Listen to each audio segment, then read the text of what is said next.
Okay, ready? Action! Carlo. Jonah, totoo ba? Si Drunken Master. Your Drunken Master is expired.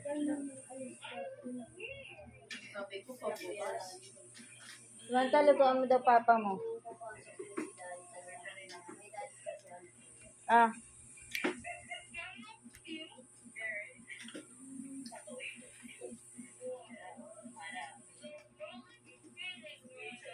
Ba't nabasa ito ibabaw ng rep?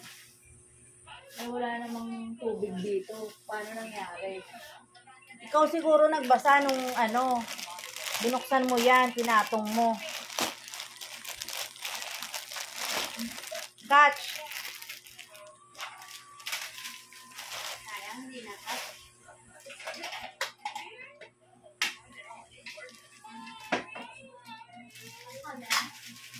Bigay mo sa, kumuha ka ng basa, yan o, basa mo yan doon sa dulo.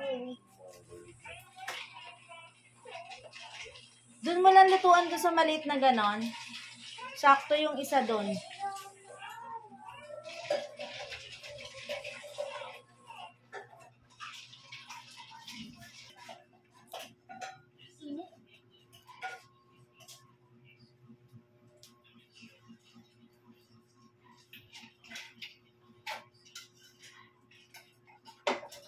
Ayan.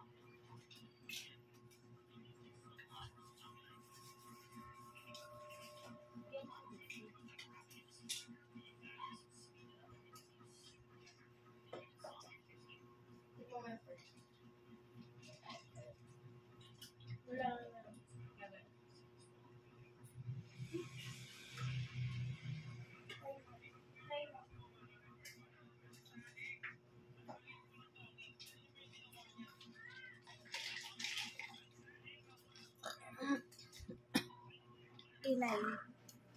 Ulit. Ulit.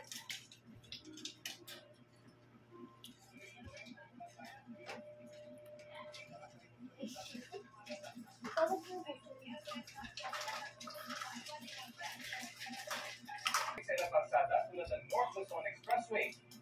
Dumarami na rin ang mga biyahero sa Ninoy Aquino International Airport. Bumubuhos na rin ang mga pasahero sa Batangas Port. Tututukan din natin ang sitwasyon ng mga biyahero sa Cebu South Bus Terminal. Pinaghahandaan naman ang tradisyonal na pagpapapako sa bus sa barangay San Pedro Butong sa San Fernando, Pampanga. Unahin na natin ang sitwasyon sa ilang bus terminal sa Cubao, Quezon City. May mula ko na si June Veneracion. June, Huwag mo masyado tagalin yung video. Rocky, kanina mamayang hapon po talaga inaasahan yung pagbuhos sa mga pasahero Bentot! sa bus terminal. Dito sa EDSA Bentot! ngayon pa lang ay marami-rami na rin ang mga nagpupuntahan dito. Maaari daw umabot ng 20,000 pasahero na pauwi ng Nueva Ecija at Bulacan ang magpupunta dito sa Baliwag Bus Terminal ngayong araw.